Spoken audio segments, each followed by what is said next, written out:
I'm almost thinking that since I had to take all the fall decor down because I used to church, I might start looking this week. I'm shocked that you're going to start setting up for Christmas. No, not completely, but like I might little start bit? evaluating Yeah. the process. Yeah.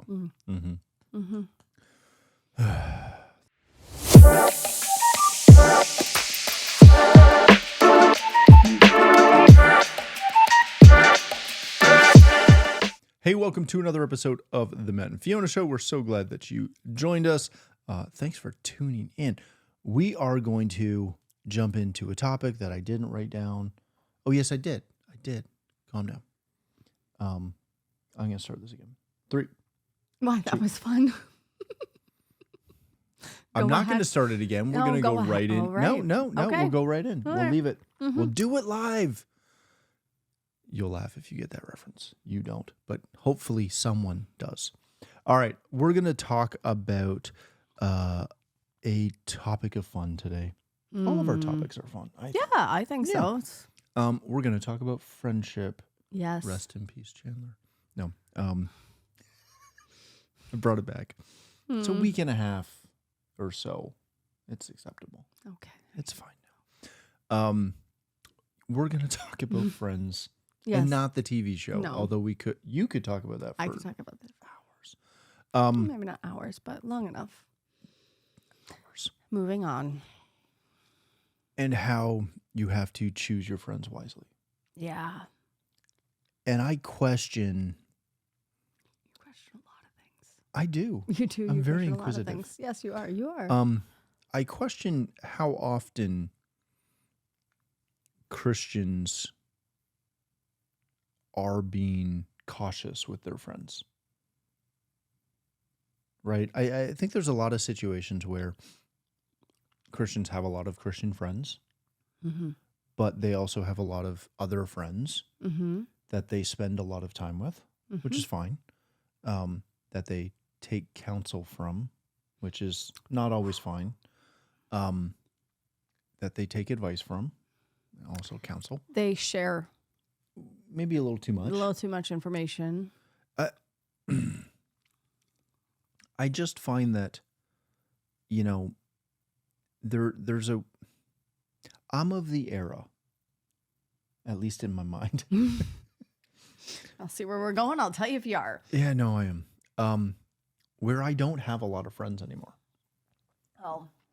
Right? Yeah. I don't have guys that I go out on a guys trip with. I don't have all of those things. Right? Now, the plus side of that is that I don't have a bunch of people that influence me Right. in a variety of ways. I don't have things that come up in parenting and marriage and work and all these other things that I talk about with a group of random people who then provide commentary, we'll call it. That's a good word for it. That may or may not be A, good, just to be real blunt, B, biblical, to be even blunter, or C, smart. Oh, that's a big one. Because there's a lot of questionable advice that is given. If you want proof of that, just go look at literally any comment section anywhere on any topic. But because I don't have that, I don't have a lot of external influences that are in my life, right? Whereas I know if you go to, I don't want to say the generation younger than me, but people who have a younger mindset than me, Okay. they're real big on guy trips and gal trips, and me and my girlfriends all go to Cabo together. Oh, even our generation, babe. Yeah, but I'm not saying my generation. I'm my mental. Oh, because I'm 65 right. in my head. Yes. I don't have that. Right. Right. I have a very small circle of friends, and I have an even smaller circle of friends that I allow to provide any insight Right. into my life at all. Mm-hmm. Now, I also have some mentors and some people that I look up to and that I've asked Yes. to provide input into my life. I Right? think that's different. No, But it's totally different. But when you start talking to, we've got a friend who's been going through some fun stuff, right? Yes. And when he goes out and makes decisions, he's talking to us, Mm-hmm. but he's also asking all of the people he works with and like just all the random people Oh, yeah. in his life, right? Mm-hmm. And every now and again, when you start, like when we're having a serious discussion Mm-hmm. and we ask serious questions, you can tell that from the things that he's feeding back to us Mm-hmm. when we're sitting down having these conversations, that the people who are talking to him, that he's getting this feedback from, Are not people he should probably not, necessarily be listening to. right? Mm-hmm. Like it's questionable advice Right. at best. And I only say that because none of it lines up with anything biblically. Right. And our friend is a Christian. So you'd think that they'd want advice that lines up biblically. Yes. Which brings us back to the choose your friends wisely Yes. conversation, right? I think that we can look at some of the, biblical verses like don't be unequally yoked Mm-hmm. with unbelievers, Yes. right? And we always just take that typically into your It's often related to the marriage relationship. like relationships, Yes. spousal relationships, But yes. right? And I think that if we expound that into your friendships, right, into your business life, Mm-hmm. right, are you relying on an unbeliever as your partner in business? Right. Because, A, that might be fine and good, but they also may have different values Right. and different morals than you do, which then you look at it like we had a friend who got into business with a Christian, a very, very baby Christian. Right. And it wasn't more than a couple of weeks into the relationship, the business relationship, Right. where they very quickly realized that their friend, who again was a baby Christian, was trying real hard, but that he had dramatically different morals, Right. dramatically different business ethics. Which are good things to discuss before you get into business with somebody. You would think. They didn't line up. Mm-hmm. And it was a very challenging relationship that dissolved real fast. Yes. But it caused a lot of hurt and frustration and all of these things because all of a sudden this business relationship was dramatically unequally yoked. Right? Mm-hmm. So then, like, anytime we're dealing with, some of the teens and some of the young adults, Right. right? That's the biggest thing that continually comes up Friends. is friends Relationships. and how they want to be friends with all these people.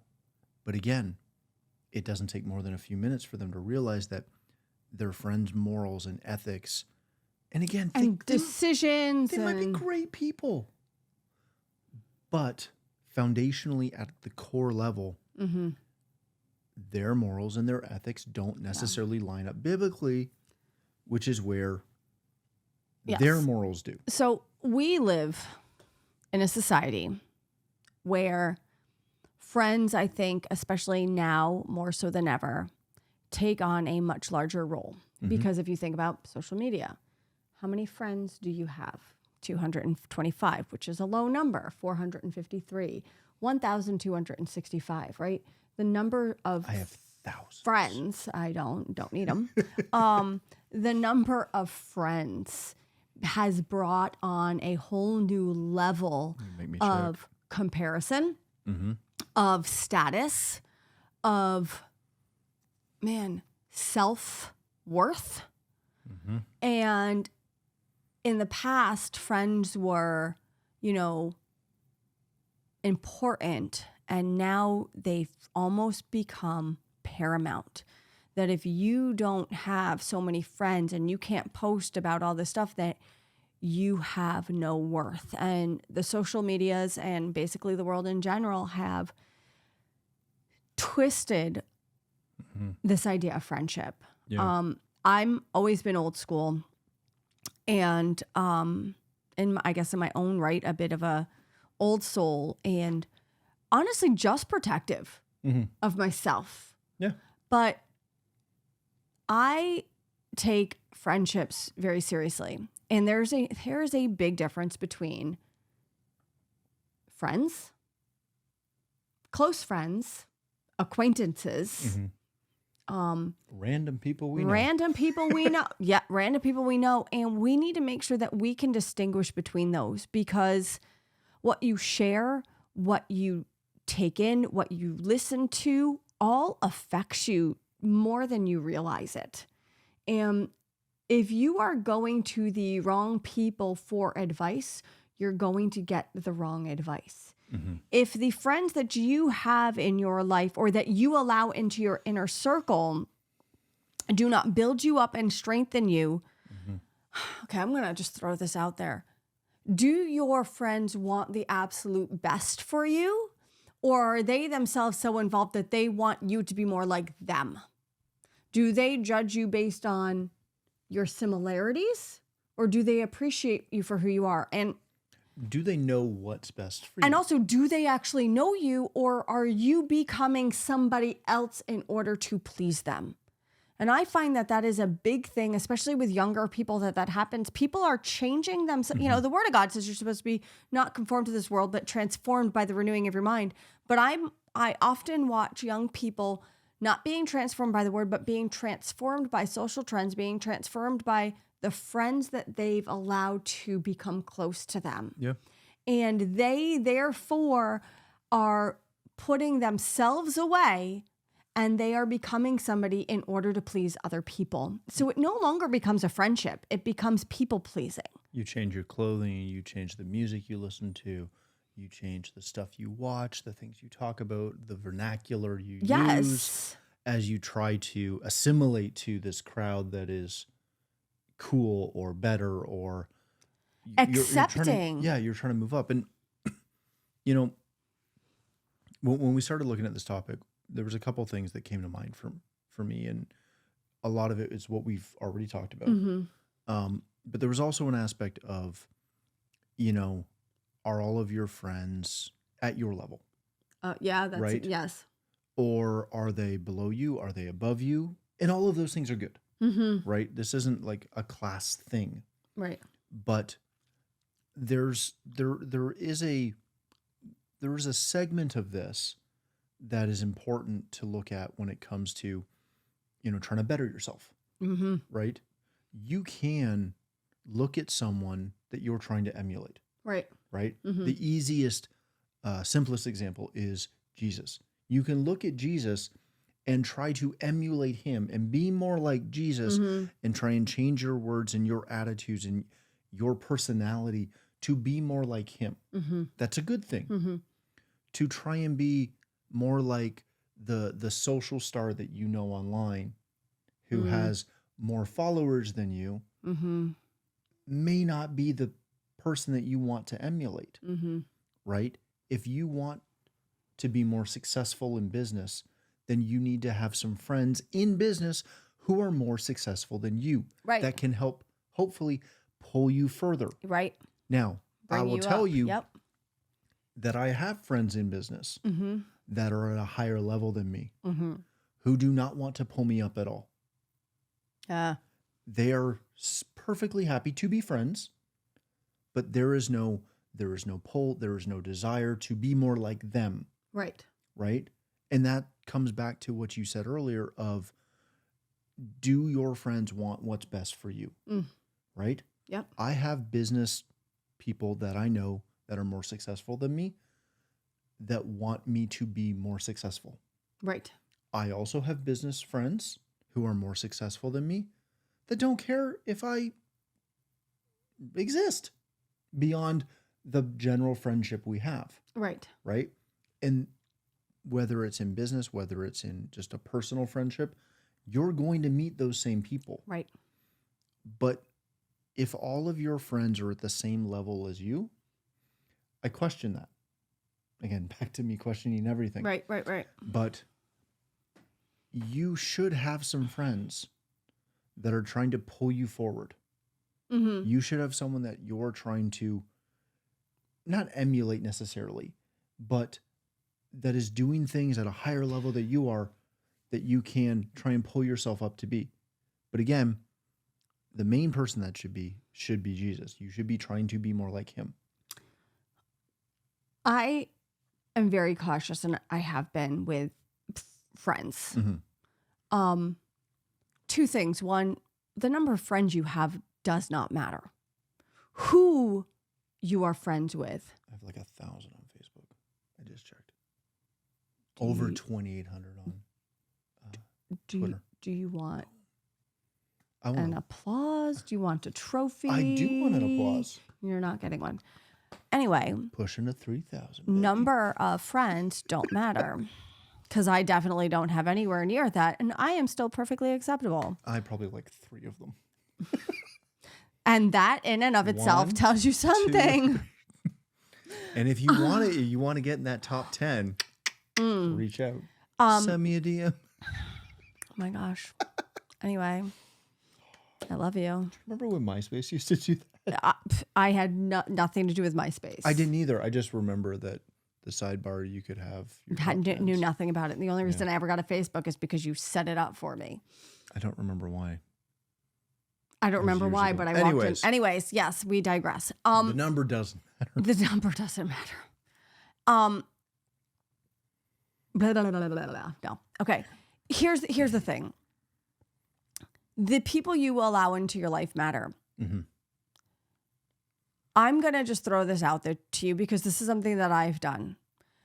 I'm very cautious of who I allow as a close friend. Yeah. Now, we definitely have people that we spend time with. I mean, we are not recluses. We definitely have people that we spend time with, but we do choose it wisely. But when it comes to a close friend, I'm going to challenge it. And I'm going to look at it more severely. And not only that, I'm going to pray for the friends that come into my life, and I'm going to pray for my friends that are in my life. And one of the questions that I want to ask you is, the friends that you have brought into your life, do they challenge you and encourage you to be a better you, do they build you up on the things of the Lord?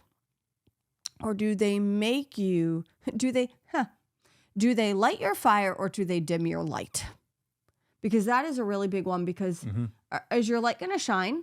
Yeah. Or is your light going to kind of dim out and fade when you're around those people? But pray for friends into your life if you don't have them, or if you don't have ones you can trust. Pray for good friends. But that's what I mean.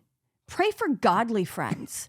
Also, when you do get friends, pray for them. You know, there's that saying, you know, you want friends that don't talk behind your back, but that pray behind your back, that are praying for you, lifting you up, and care about you so deeply that they are going to add to your life substantially.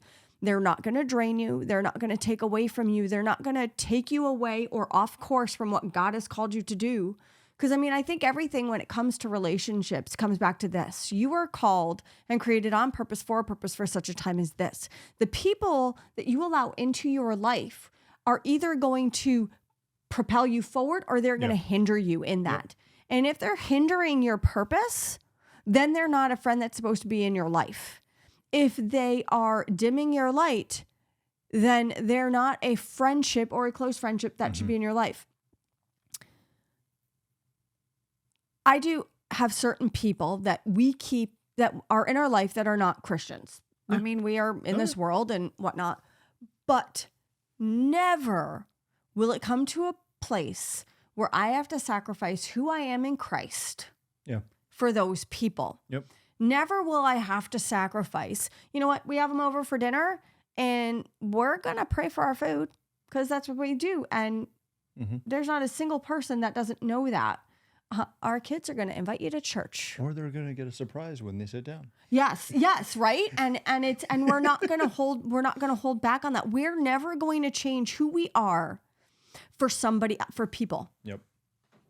And if that's something that people can't handle about us, if they can't handle Jesus, if they can't handle the fact that we go to church, if they can't handle that we live for Christ, that we raise our kids, or how we raise our kids, we're going to second guess that. But the people you allow in your life, they need to build you up. Your light still needs to be able to shine around them. And if they dim your light, you need to think twice about it. If you have a close friend who will not sacrifice everything for you, right? Like, I know a lot of people. Right. Yes, right? you do. Through everything I do in the day-to-day, all the different avenues of business I know a lot of people. Yes. And I have a lot of friends. But I have a very finite few that are close friends. Yep. And even in that group of close friends, I have an even smaller group that they're the people that you call who are going to drop everything and pray for you, drop everything and get in the car. Right. And in most cases, cross a border for you. They're in our cases, at least. There's another joke there that I won't say, but you can figure out what it would be. But they're the ones who you would trust with anything and would drop everything. Yep. Right? That also love you enough to tell you the truth when you're being stupid. Yeah. Which again is part of that whole package. But it's a small group. Yeah. Right? It's a very, very small group. And I think it's a lot of fun when you're younger to have these huge circles of friends. Social groups. Yep. But when you put it through that lens, when you look at it through that lens, right, of who is going to drop everything, who's going to leave work, no matter what the boss says, because you need help, right? These are in severe circumstances, obviously. 100%. But like not that I do a ton of traveling anymore, but when I used to travel a ton, there were a handful of people that I could call if we had a water leak at the house and you called me and told me. Right. Right? There's a lot of friends that, they'll come by on the weekend and help. Right. But there's a very short number of people who, heck, I got some people I could call in Michigan and Georgia and Illinois or Missouri who would get in the truck and be here if they could be here faster than I could. Right. Right. But again, it's a short list. I think when we look through, if we actually challenge ourselves and if we actually audit our friendships, we'll realize that the majority of acquaintances we have are just people we know. The majority of friends we have are really just acquaintances. Yep. And the number of close friends we have is not as big as we thought it was. And that's okay. That's perfectly all right. And I think getting to the point of recognizing that your true friends will build you up, not tear you down. Yep. They'll support you. They'll encourage you.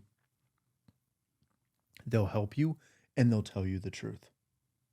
And they'll let you be exactly who you are. I know so many people who have changed who they are, who have compromised themselves because they want friends. You should never have to compromise yourself for anybody. Yep. Be true to who you are. This is just a quick story that I'm going to tell you guys. And this is for anybody who's, I guess, struggling. I've shared the story about being a prodigal. And for anybody who's, not necessarily serving the Lord or is struggling with that or is a new baby Christian, and friendship and breaking friends with the world is hard. And I'm just going to share this due to the fact that I've been there. I was in the world and I separated myself out. And one of the hardest things I had to do was realize and recognize who my friends were. Mm-hmm. I had a lot of friends that I did not do very good things with and just lived life with. And then I came back to Jesus, and it got to the point where, you know what? I was seriously making changes in my life. Yep.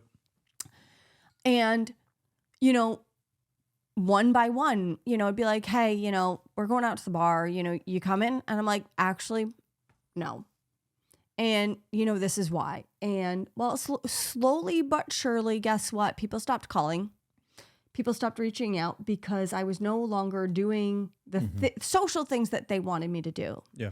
I had one friend, and, you know, I called her, and I was actually supposed to go to Vegas for a bachelorette party. And I called her and I said, you know what? I am sorry, but I can't. I've gone back to church. I've recommitted my life to Jesus. And this is something I'm doing wholeheartedly with everything in me. So I love you, but I'm choosing Jesus right now. And she said, okay, all right, okay, I'll talk to you later. And, you know, we got off the phone, honestly, pretty abruptly. Mm-hmm. And I was like, all right, well, there goes my last friend. And you know what? She wound up calling me back 30 minutes later. And she said, you know what, Fiona? I realized something. You are trying to do something better with your life. You're making a positive change. And what kind of friend would I be if I abandoned you because you're trying to better your life? Mm-hmm. Now, that was the only person from my old life that remained friends with me, and I still keep in touch with her today. She is not a Christian, in the sense that I am, you know, but never once have I had to sacrifice who I am. I haven't seen her in a long time, different countries, but you know, when we'd meet up and have dinner, we're praying before every part of my life. Yeah. She came into my life. I didn't have to go into her life. Mm-hmm. And I know for people who are like struggling in that, you know, do I live for Jesus? You know, how do I eliminate the world? First, there's two things that I did. And one, I was true to myself. And I had realized that if they were actually friends and I'm doing this change, they'd still be friends. Well, one of them stayed in my life. But also, I then realized that I had to pray people back into my life. Mm-hmm. And there was a long time it was lonely. Yep. It was very lonely. I went quite a while without friends. And I did have to rely on Jesus. You know, and my parents were great. You know, they'd take me out to dinner just so that I could get out of the house because they knew I lost a lot of friends, and I was grateful for that. Mm-hmm. But slowly but surely, you know, I had friends come into my life. Sad thing is some of these people have walked away. I've moved away. Life goes on.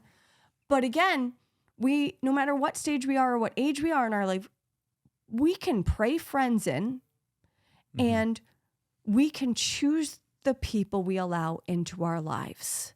Yeah. But when you are going to choose Jesus over people, there are major decisions you're going to have to make in your life. And one of the hardest decisions, and one thing the enemy will use if you're not careful, is that candy-coated desire of friendship. Yep. And the enemy will bring, if you're not careful, the wrong people into your lives. And he has used it for decades, for centuries, for millenniums. It has been a tactic he has always used.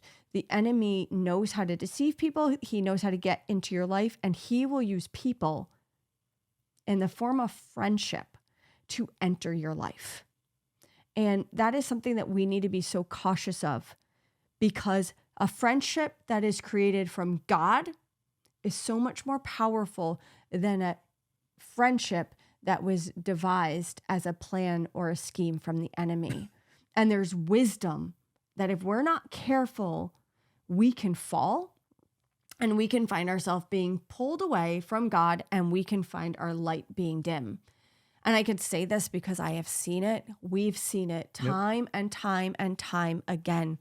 You can allow your friends you can allow your friends to be from God, or you can allow the enemy to use that package of friends to pull you. Well, and it is something where, to that point, most people think of that situation as only a, spousal relationship side. Right. Right. If you're someone who is just so desperate to be with someone, then they'll bring, quite often someone will come across your path who looks pretty close, again, candy coated. Yep. But isn't living at the level that you're living in their relationship.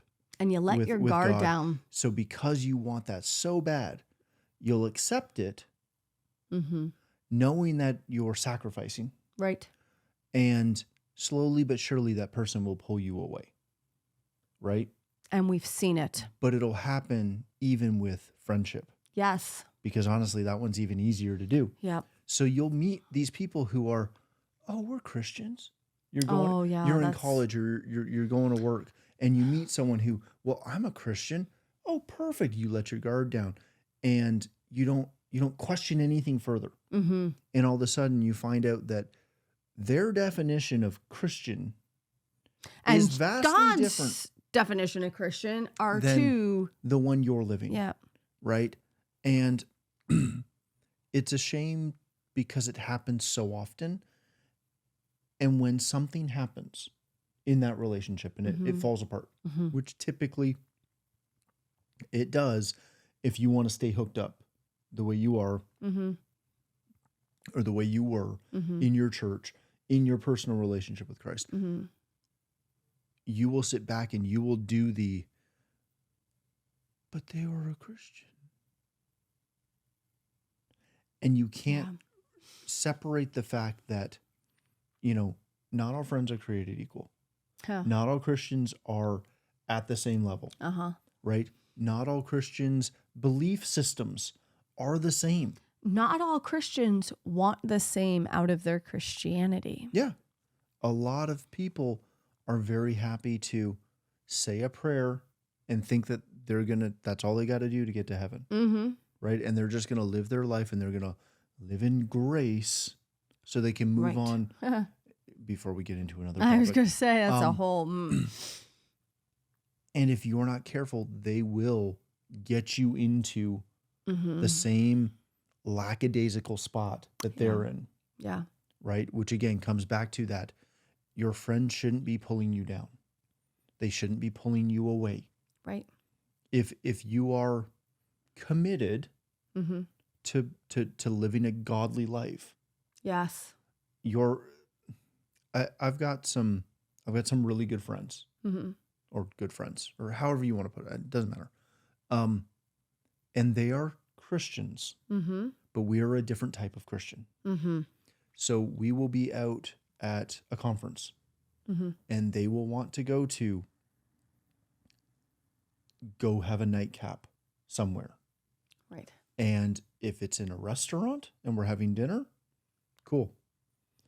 If they're going to a bar, I'm not coming. Good night. If they're going to the cigar bar, I'm not coming. I will walk with you there and I will say good night and carry on my way. Right. Because I'm not, and again, I'm not here to debate whether smoking is biblical or not. I don't stinking care. But for me, it's not something I do. Right. Abstain from all forms of evil. Yeah. And we talked about this last week, but it's not very much it's not something that I do, right? I don't drink. No. That's something that I do not do. Again, I don't really care what you do. You've got to justify that to yourself and to him. Yes. But I don't do that. So I can still be friends with them and they know that I'm not coming to the club. But again, you're not conforming to Not at all. them. Not at all. In any sense of the form. And you again, are staying true to you. A good friend will recognize that. But it's very easy for someone who's either not as strong or who's not as strong of a Christian to sit back and go, well, that guy's a Christian and I'm a Christian, so he's doing it. It must be okay. And you have to... That's a whole other story. That's a whole and other a whole topic. other topic.